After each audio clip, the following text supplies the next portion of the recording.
Top 5 most amazing birds. Number 1, लेडियामस फेसेंट या fascinate परिवार का एक सदस्य है। यह सबसे आकर्षक पक्षियों में से एक है। यह पक्षी दक्षिण पूर्व एशिया के जंगलों के मूल निवासी है। Number 2, red bird of paradise या पैराडाइसिया परिवार का एक पक्षी है। यह पक्षी इंडोनेशिया के मूल निवासी है।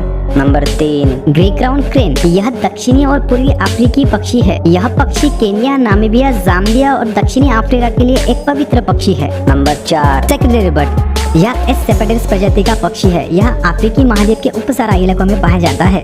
Number 5, ribbon tail एस्ट्रेपिया।